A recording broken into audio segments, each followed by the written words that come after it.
إيدك بتنمّل بالليل، التنميل بيصحّيك من النوم، أنت مش لوحدك. المشكلة دي شائعة وبتأثّر على ناس كتير، لكن معظمهم مش عارفين السبب. تعرف يعني إيه اختناق العصب الأوسط أو متلازمة النفق الرُّسغي، وإيه هو أصلًا العصب الأوسط، ونفق إيه ده اللي موجود في الرُّسغ؟ تعالَ أحكي لك. أنا دكتور أحمد شميس وجاي أكلّمكم كلمتين في العضم.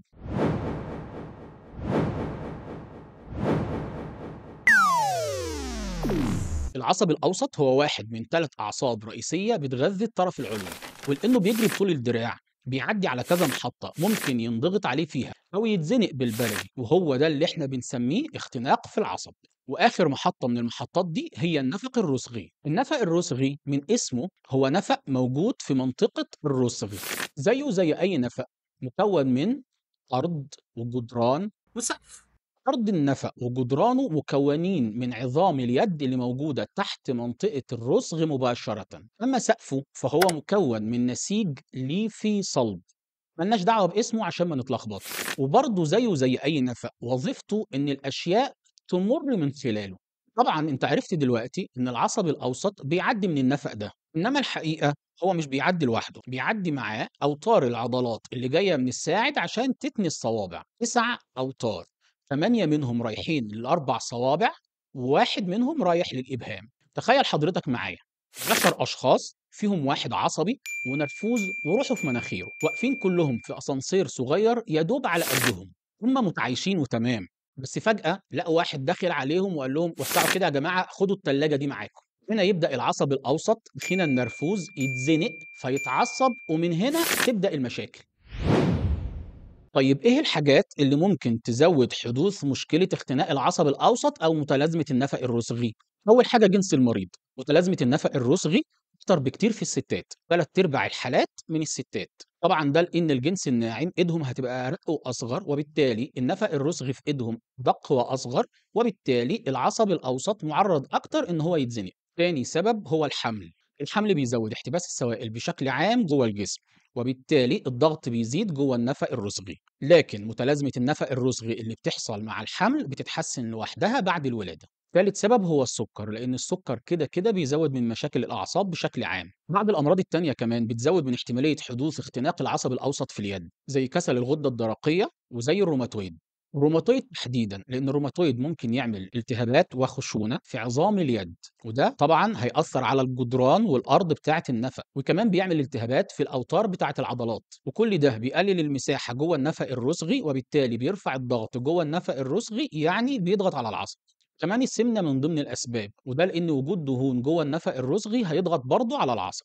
الناس اللي بتشتغل بآلات بتسبب اهتزازات شديدة في الإيد زي الدريلات بكافة أشكالها، والنجارين والحدادين علشان الدق المتكرر بالشاكوش، أو الناس اللي بيعملوا حركات متكررة بإيدهم كتير، وأهمها حاليا هو الكتابة على الكيبورد على الكمبيوتر لفترات طويلة. إيه هي بقى الأعراض؟ الأعراض بتبدأ بالتدريج كالتالي: التنميل أو الخضر، ودي أول حاجة بيحصل في الإبهام والسبابة والوسطى والجزء اللي تحتهم من كف الإيد. واللي يركز قوي هيلاقي إنه بيحصل في النص الداخلي اللي ناحية الإبهام من البنصر. يبقى باختصار عندنا 3 صوابع ونص بينملوا، أما الخنصر ما بينمّلش. والأعراض عادةً بتزيد مع مسكة الموبايل لفترات طويلة، أو مع مسكة الدركسيون في السواقة، أو مع شغل البيت بالنسبة للستات. والتنميل كمان عادةً بيزيد بالليل بعد ما الشخص يكون استخدم إيده طول اليوم، لدرجة إنه ممكن يصحّي الشخص من النوم، أو يقوم من النوم الصبح يلاقي كَفّه منمّل ويفتكر إن هو كان نايم عليها، ويضطر إن هو يقعد يتني ويفرد في صوابعه عشان التنميل يفُك. ومع الوقت إحساس التنميل أو الصدر ده بيبقى موجود معظم اليوم. ولو أهملنا الموضوع كمان شوية بيبدأ الشخص يحس بضعف في عضلات إيده، وتبدأ الحاجة تقع من إيده. وده بيظهر أكتر في ستات البيوت، وهم مثلا بيغسلوا المواعين تلاقي الكوبايات بتقع من إيديهم. ده بيحصل ليه؟ ده بيحصل نتيجة ضعف في عضلات الإبهام تحديدا. الجزء المنفوخ تحت الإبهام ده ربنا خالق فيه 4 عضلات بتتغذى معظمها بالعصب الأوسط اللي إحنا بنتكلم عليه. ال4 عضلات دي بتقوم بمعظم الحركات بتاعة الإبهام، والإبهام بيقوم ب60% من وظيفة الإيد. أما لو الشخص أهمل الموضوع كمان شوية، العضلات دي بيحصل فيها ضمور وتبدأ المنطقة دي تخس، وده طبعا هيضعف الإبهام زيادة.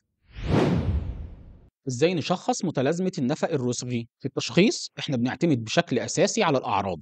الأعراض عادة بتكون كافية جدا علشان نشخص. كمان الدكتور ممكن يعمل أكتر من اختبار علشان يساعده على التشخيص. منها مثلا إنه ممكن يضغط للمريض على مكان العصب لمدة 30 ثانية، ولو حصل خلالهم تنميل في الثلاث صوابع يبقى الشخص غالبا عنده متلازمة النفق الرسغي. لكن علشان نمسك في إيدنا دليل ملموس بنلجأ لحاجة اسمها رسم العصب أو تخطيط العصب. خيط العصب ده بيتم فيه تمرير تيار كهربي بسيط من خلال العصب الأوسط علشان نعرف إذا كانت النبضات الكهربية بتقل سرعتها وهي بتعدي في النفق الرسغي ولا لأ. ولو كان العصب الأوسط مخنوق في النفق الرسغي هنلاقي إن سرعة النبضات الكهربية بتقل وبالتالي بتوصل متأخر. لكن لازم الدكتور والمريض يبقوا عارفين إن في نسبة من المرضى بيكون عندهم اختناق في العصب الأوسط أو متلازمة النفق الرسغي وتسقيط العصب بتاعهم بيبقى طبيعي. لذلك بأكد للمرة التانية إن التشخيص بيعتمد بشكل أساسي على الأعراض. طيب إحنا شخصنا هنعالج إزاي بقى؟ أهم جملة في العلاج هي ابدأ العلاج بدري قدر الإمكان، لأن كل ما العصب اتزنق أو اتخنق لفترة أطول كل ما فرصة التعافي الكامل بعد العلاج بتقل. والعلاج ممكن يكون غير جراحي وممكن يكون جراحي. العلاج غير الجراحي كده كده بنبدأ بيه وبيكون مفيد أكتر في الحالات المبكرة وبيشمل الآتي: المسكنات ممكن تساعد شوية على تقليل الألم، الجباير ودي بتكون مفيدة خصوصًا للمرضى اللي عندهم أعراض بالليل بس، لإنها ممكن جدًا تساعد على تقليل الأعراض أو التنميل يعني بالليل، بل وممكن كمان تقلل من الأعراض لو الأعراض كمان بتحصل بالنهار.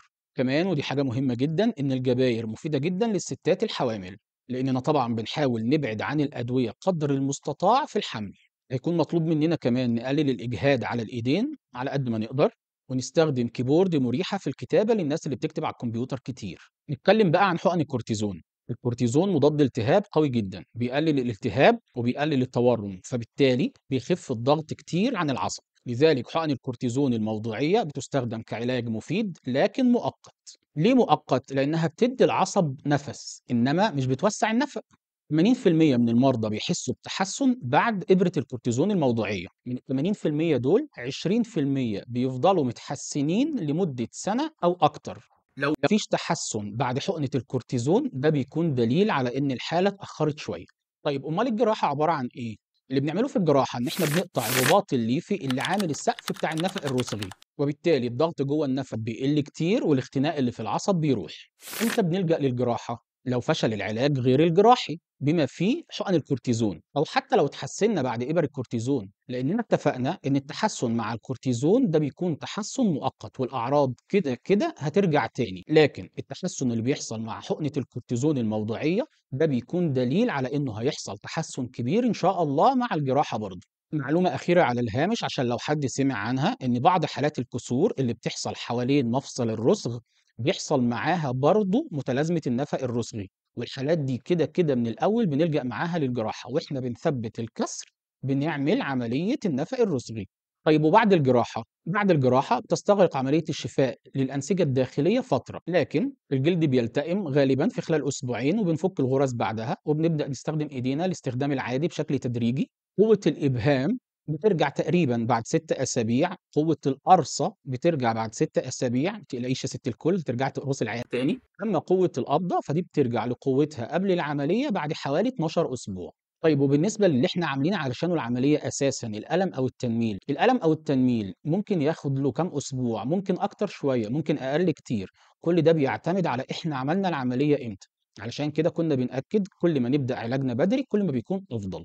لكن في المجمل اللي عملوا الجراحة بعد 6 شهور من الجراحة كانت أعراضهم أقل بكتير من اللي ما عملوش الجراحة واكتفوا بالأدوية والجباير والكورتيزون. وأخيرًا عندي لحضراتكم طلبين وسؤالين ونصيحتين. الطلب الأول: لو حاسين إننا استفدنا من الفيديو يا ريت نعمل لايك ونشترك في القناة لأن ده بيساعد على ترشيح القناة لغيرنا. والتاني يا ريت نقول لعيلتنا وأصدقائنا على القناة يمكن حد منهم يستفيد. والسؤال الأول: إيه أكتر معلومة فاجأتنا وما كناش نعرفها قبل الفيديو؟ والسؤال التاني: إيه هي المواضيع اللي تهمكم وحابين نتكلم عنها في الحلقات الجاية إن شاء الله؟ هستنى رأيكم في الكومنتات. والنصيحتين: لو شغلك فيه حركات عنيفة بالإيد كتير أو بتكتب على الكيبورد لفترات طويلة يا ريت ناخد فترات راحة منتظمة. أما لو بدأت بالفعل تحس بالأعراض يا ريت ما نستناش ونشوف دكتور بسرعة. ودعواتي لكم بتمام الصحة والعافية.